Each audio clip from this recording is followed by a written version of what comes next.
J'étais sur le serveur Discord d'un projet que je suis, et là j'ai posé une question. J'ai pas eu de réponse directement sur le Discord, mais j'ai reçu un message privé d'un certain Light of Life, et ça ressemblait très clairement à une arnaque.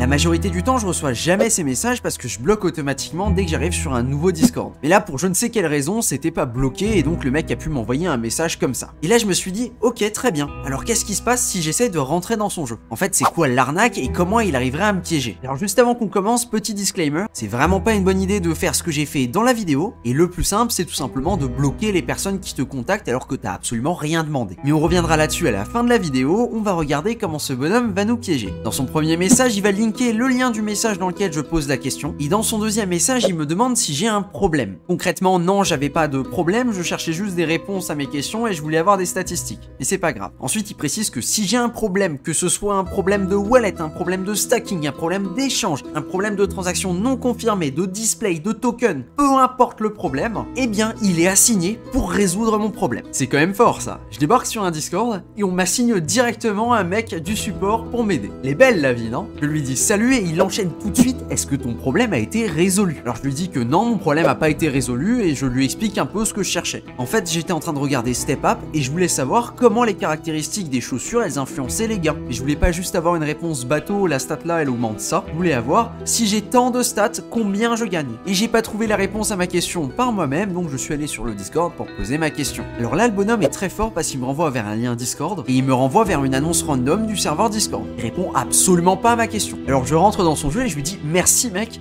trop bien, t'as résolu mon problème. Et juste en dessous, il me demande si je possède des tokens FitFi, c'est la crypto du projet pour lequel j'ai posé ma question. Et je lui dis que ouais, bien sûr, j'ai des FitFi. Attends, tu me prends pour qui? Et il enchaîne en me demandant si j'ai reçu l'airdrop bonus. Alors là, je lui dis bah non, je savais pas qu'il y en avait un, ce qui est totalement normal, hein, parce qu'il y a aucun endroit là où c'est mentionné qu'il y avait un airdrop ou quoi que ce soit. Et là, le mec me dit que je vais avoir droit à 15% de reward bonus et des kilocalories qui sont une autre crypto de l'écosystème Step Up. Mais ça uniquement si j'ai un wallet décentralisé. Et donc il me demande bah qu'est-ce que j'utilise comme wallet. Alors je suppose qu'ils font du screening pour savoir à qui il s'attaque. Parce que si le mec répond moi c'est sur Binance, à mon avis il laisse tomber, il passe au suivant, je peux pas t'aider, au revoir. Donc je lui ai dit que j'utilisais MetaMask et lui il a compris, génial, un pigeon à pigeonner. Du coup il m'a envoyé un super beau copier-coller écrit en 2 secondes et il m'a dit voilà les étapes pour venir récupérer ton bonus. Tu vas sur ce site douteux, tu sélectionnes ton wallet, tu rentres tes détails de connexion, là ça te connecte de façon sécurisée et instantanée et tu appuies sur le gros bouton rouge Claim Reward. Après tu acceptes et la dernière étape, tu reçois ta thune. Génial, ça a absolument pas l'air d'être une arnaque. Et je dois faire ça maintenant tout de suite pour qu'il puisse me guider. Alors tu t'en doutes, j'allais pas m'arrêter là, j'avais quand même envie de voir ce qu'il y avait sur son site. Et pour aller dessus, j'ai utilisé un vieux téléphone.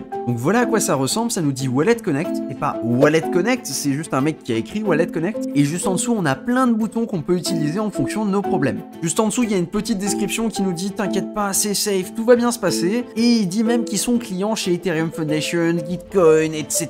Que tout va bien, ils ont les meilleurs partenariats au monde. Ça me termine parce qu'ils ont pris le temps d'écrire une FAQ et tu vois que normalement là sur Documentation tu devrais pouvoir cliquer mais tu peux pas, c'est juste mis en gras. Ah, écoute, c'est plutôt bien fait, on va regarder qu'est-ce qui se passe si on va sur Twitter. Ah bah le bouton Twitter fonctionne pas, j'imagine que les 4 autres en bas non. Bon, c'est pas tout ça mais nous on est là pour se faire pigeonner. Du coup le bonhomme nous a dit d'aller sur Wallet, de sélectionner notre wallet. Tiens d'ailleurs ils ont une liste plutôt conséquente de wallets, je savais pas qu'il y en avait autant qui existaient. Donc nous on a dit on va prendre MetaMask et Vlatipa qui nous demande directement notre passphrase. Alors il est plutôt généreux, hein, on peut rentrer soit de la passphrase, soit de la private key, on peut encore importer un JSON, bref on peut faire plein de trucs. Des trucs à ne jamais faire parce qu'à partir du moment là où tu donnes ta passphrase à quelqu'un, il a accès à ton compte. J'insiste là-dessus, je fais vraiment la vidéo pour regarder qu'est-ce qui se serait passé si j'étais tombé dans son piège et il ne faut absolument pas faire ça. Ne donne jamais ta passphrase. Elle doit être écrite ou gravée quelque part et le seul endroit là où tu peux la rentrer de façon sécure, c'est quand tu vas venir importer un nouveau wallet, du coup sur un wallet sécurisé, ou alors si par exemple tu perds ton ledger ou ton trésor et que tu veux réimporter la clé. Mais sinon, il n'y a absolument aucune autre raison valable d'écrire ta passphrase. Par curiosité, je vais donc aller voir ce qui se passe si on va sur Swapping. Et là, c'est exactement la même chose, il nous demande de connecter notre wallet.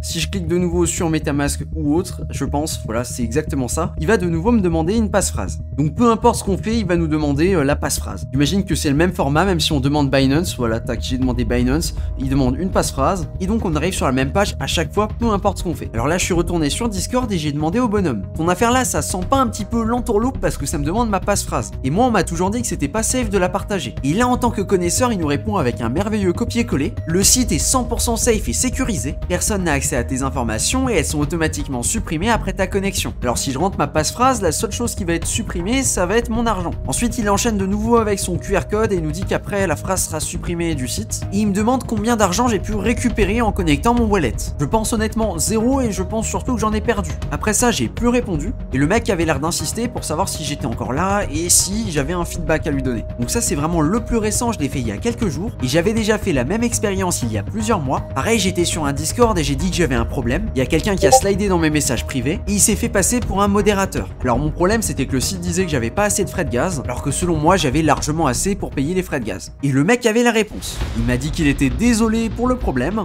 Il m'a dit que c'était causé par des attaques sous la forme de programmes sur des blocs de confirmation de données et des ensembles de commandes qui exploitent les vulnérabilités du système pour exposer des informations privées. Il a vraiment écrit ça. Et il a continué en disant qu'il y avait pas mal d'utilisateurs qui avaient le même problème et qu'il suffisait d'utiliser ce site pour résoudre mon problème. J'ai donc ressorti mon vieux téléphone et je suis allé regarder à quoi ça ressemblait. Et c'est exactement la même chose. C'est un site qui va nous demander quelle wallet on utilise. Donc ici, on va prendre MetaMask et pareil, il va venir demander notre recovery phrase. Évidemment, je lui ai pas donné et j'ai continué de jouer à son petit jeu. Alors je lui ai dit que j'ai regardé sur le Discord et j'ai vu qu'il avait pas le rang de modérateur. Donc je lui ai quand même posé la question, est-ce que c'était normal? Et là, tu vas pas croire sa réponse. Il m'a dit qu'il était un modérateur sous couverture et que son objectif c'était de fluidifier le process. Un modérateur sous couverture. Un modérateur en banalisé, bien sûr. Pour enfoncer un petit peu plus le couteau dans la plaie, je lui dis merci. Je voulais vraiment être sûr parce qu'il y a beaucoup de scammers dans le coin. Là, j'aurais peut-être dû pousser un petit peu plus et lui dire j'ai vraiment de la chance de pas être tombé sur un scammer. Malheureusement, j'ai pas poussé aussi loin. Après ça, il m'a demandé si j'étais toujours là et il voulait savoir avec quelle wallet j'avais délégué. Ça avait rien à voir avec mon problème, mais c'est pas grave. Je lui ai simplement répondu que j'avais trouvé une solution et je l'ai remercié de son aide. Il était super utile, ce bonhomme. Il était tellement utile qu'il a failli me faire perdre mon argent. Par curiosité, je suis également allé sur Telegram pour regarder si c'était la même chose qui se passait et j'ai l'impression que c'était encore pire. Il y avait au moins 4 ou 5 messages qui popaient dès que je posais une question sur le chat. Mais sur Telegram, eux, ils étaient pas là pour rigoler. Ils te demandaient direct ton adresse pour vérifier si t'avais de l'argent sur le compte. Mais à mon avis, s'il y avait pas tant d'argent sur ton adresse, et ben ils poursuivaient même pas la conversation. Et ils étaient également beaucoup plus agressifs et ils étaient même prêts à aller sur un appel avec toi pour pouvoir t'aider. Alors t'aider, te dépouiller quoi. Voilà donc ce qui se passe quand tu réponds à un arnaqueur sur Discord. L'objectif de la vidéo, c'était vraiment de faire de la prévention, de montrer quelles sont les techniques qui sont utilisées, au cas où un jour ça t'arrive, et bien tu saches exactement comment réagir. On c'est pas bien compliqué, tu peux directement bloquer tous les messages qui viennent d'inconnus sur Discord. Le support ou la partie technique d'un projet, ils ne t'enverront jamais le premier message. C'est toujours à toi, l'utilisateur, de venir les contacter. Et ça c'est le cas sur tous les serveurs Discord et sur tous les Telegram. Un administrateur, un modérateur ne viendra jamais te contacter en privé pour résoudre un problème. Soit tu ouvres un ticket directement sur leur serveur Discord, soit tu résous le problème dans la conversation publique du Discord. Et c'est exactement la même chose avec les influenceurs crypto. Il n'y a jamais personne qui va venir te contacter en premier, même si tu as gagné quelque chose. C'est toujours à toi de venir faire le premier message. Et ça, l'objectif, c'est de faire en sorte qu'il n'y a absolument aucune confusion possible entre quelqu'un qui essaye d'usurper l'identité de l'influenceur et l'influenceur lui-même. Quand je dis influenceur, hein, c'est les mecs sur YouTube, c'est les mecs sur Twitter. De mon côté, moi je réponds aux messages privés, mais par contre, je suis jamais le premier à engager la conversation avec quelqu'un. C'est à la personne de le faire. S'il y a vraiment juste un truc que tu dois retenir de la vidéo, c'est ce point-là, c'est ta passphrase, tu la donnes pas. N'hésite pas à me dire dans les commentaires si ce type de vidéo te plaît. J'ai quelques autres idées pour pouvoir en réaliser, mais ça dépend vraiment de si ça t'intéresse ou pas. Merci en tout cas de ton attention. Sur ce, je te dis à plus pour une prochaine vidéo. Yo!